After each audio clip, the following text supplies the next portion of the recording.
Bună ziua, dragi colegi! Astăzi urmează să prezint modulul 9, tranziția, ședința numărul 7, interviul de angajare. Care ar fi obiectivul realizat la finele activității? 1.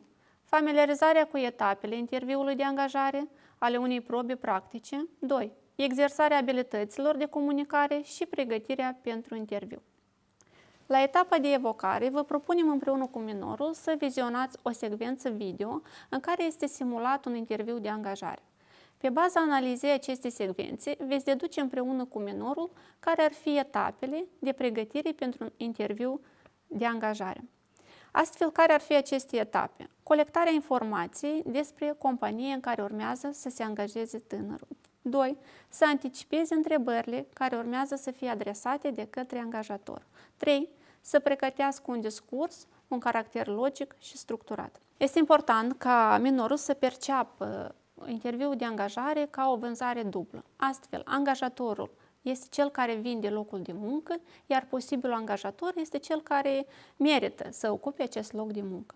De asemenea, este foarte important să atrageți atenția asupra întrebărilor care sunt șablonizate și care sunt adresate indiferent de instituția în care urmează să se angajeze tânărul. Care ar fi aceste întrebări? 1. Motivul alegerii jobului.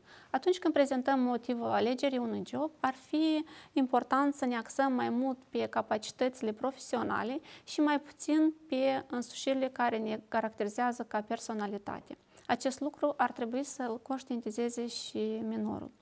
Altă întrebare ar fi care calități mă diferențiază de celelalte persoane. Aceste calități ar trebui să fie conștientizate de către minor, fiindcă deja am conturat profilul profesional și ar fi bine ca ele să fie expuse ferm și cu exemplificări. 3. De asemenea, minorul ar trebui să se cunoască cu întrebările capcană și, în general, procesul de prezentare în interviu de angajare ar trebui să aibă un caracter pozitiv și constructiv. Una dintre întrebările capcană ar fi eșecurile în domeniul în care a activat. Minorul e necesar să fie pregătit ca aceste eșecuri să fie prezentate constructiv, nu doar eșecul, dar și soluțiile pe care le-a utilizat în vederea învingerii obstacolului. Alte reguli cu care am venit în fața minorului ar fi regulile de conduit. Ideea cum ar fi prezentarea la timp, deconectarea telefonului și în final ați putea propune minorului să realizați un joc de rol prin care să exersați acel interviu de angajare, noastră fiind ca angajator, iar minorul ca potențialul angajat. La încheiere vom realiza aceeași tehnică reflexivă, vom cere minorului să reflecte, să-și expună acele 3 aspecte importante în derularea ședinței și ca extensie am putea propune minorului pentru acasă să vizioneze alte interviuri de angajare pentru ca data viitoare să încercați să faceți o evaluare a conținutului realizării acestora. Și modulul final ar include o ședință de evaluare a programului. Pe parcursul acestui modul veți realiza o evaluare nu doar a activității minorului, dar și a activității dumneavoastră ca consilier. La formula de început, fiindcă este o etapă de generalizare a activității, s-ar propune jocul Declar lumii întregi. Prin intermediul acestui joc, minorul își va expune care au fost succesele, care sunt oportunitățile și ar putea să expună și care sunt temerile vis-a-vis de subiectele abordate și de integrarea socio-profesională ce urmează să o realizeze. Un alt exercițiu care s-ar propune pentru realizarea ședinței finale ar fi exercițiul reflexiv.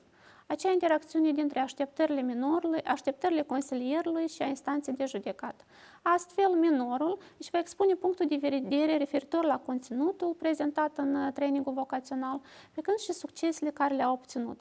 Iar noi, în rândul nostru, vom menționa faptul că, odată ce a fost trecut programul, minorul a realizat obligația impusă de către instanța de judecată.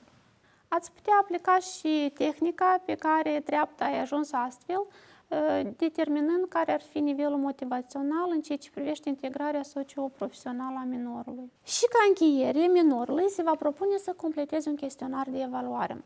De fapt, este o modalitate de a evalua care sunt capacitățile, priceperile, deprinderile minorului și de asemenea de a autoevalua referitor la cum a decurs procesul de derulare a programului în vederea realizării în continuare eficiente a programului cu alți beneficiari. Și la finalul ședinței vă provoc la o activitate de autoevaluare și vă îndemn să accesați butonul.